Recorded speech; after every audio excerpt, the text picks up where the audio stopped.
Hello and welcome to this new web series called Baseballogy. In this series, I plan to look at the current Hall of Famers and discuss where they rank historically, as well as their statistical credentials for induction. Using the statistics from Fangraphs, I have created my own personal ranking system for all the current Hall of Famers on Microsoft Excel. I'll explain how I did this in a moment, but first I wanted to go over a few things before we begin the list. Should anyone be removed from the Hall of Fame? Absolutely not.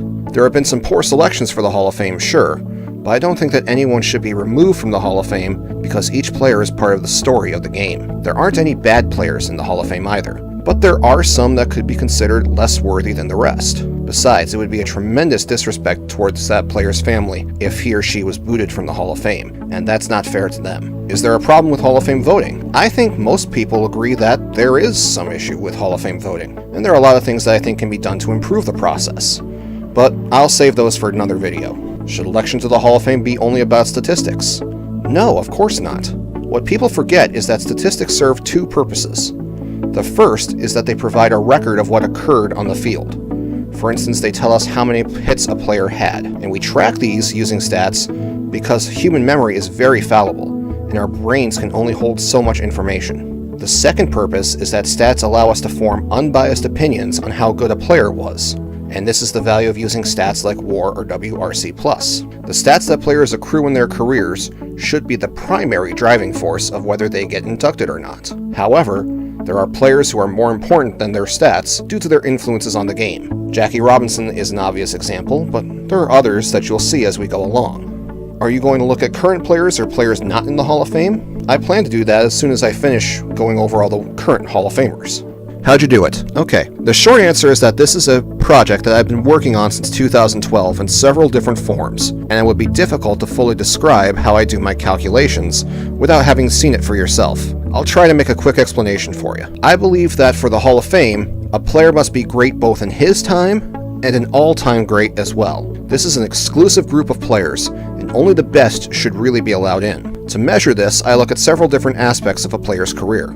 First, I measure how well a player did in his career compared to the average player at his position, as well as the average Major League positional or Major League pitcher. Let's say a player was primarily a second baseman from 1977 to 1991 and played 2,400 games. We can calculate what the average second baseman would have done in those games during his career, such as how many home runs he would have hit, how many RBIs, how many WAR, etc., and compare that to the player's actual numbers. If a player had 200 more hits than the average second baseman, he would have gotten plus 200 points. If he hit 20 fewer home runs, he would get minus 20 points. I add up all the pluses and minuses for both this, comparing him to the positional player, and comparing him to the league average overall player, and that gives a player's contemporary score. Then I look at how his numbers compare to all the current Hall of Famers at his position, such as all right fielders. I compare the numbers on a per season, per 500 at-bat, per 125 games, and per career basis using the same idea as before, plus and minus above and below. This allows for players from older years with fewer games played in a season to have a better chance at scoring higher. Adding up all the scores from each of those parts to get a player's positional score. Then take that player and compare him to all positional players or all pitchers on the same exact basis to find their overall score.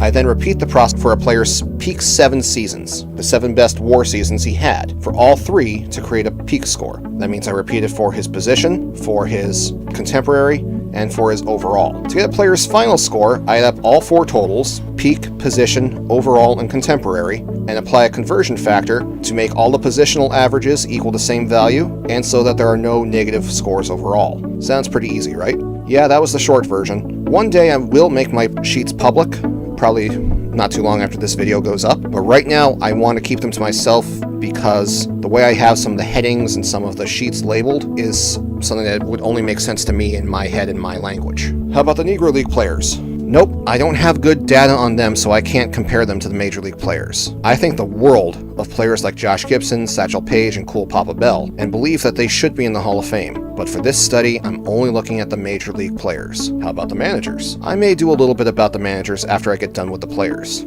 Are you going to show your real face on camera? No. My ugly mug would ruin a camera, and those things can get very expensive very quickly.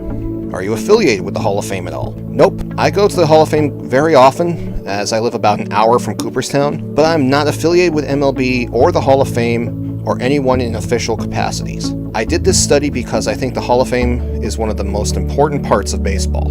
More than any other sport, baseball needs its history, its heritage, to be strong and vibrant and alive. I believe the Hall of Fame in Cooperstown is the best Hall of Fame on the planet, and they work very hard to keep it that way. Every baseball fan should go at least once in their lifetime. How often will you release videos? Right now, I'm planning to release things on a daily basis. As you can tell, I can get very long-winded when it comes to baseball, so I'll try to get these out as fast as possible. As a word of caution, I'm also working on my doctorate, so there may be some downtimes between videos.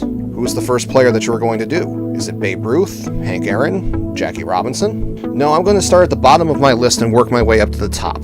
So the first player I'm going to do, I'll give you a hint on. This right fielder for the Boston Braves formed one half of the Heavenly Twins outfield. As you can see, I like to give hints at the end of each video to let you know who's coming up next. If anyone has a guess, please leave it in the comments section below. In the video description, I should leave a link to my Excel sheets, and for now, that'll be it, and I'll see everyone tomorrow. Bye-bye.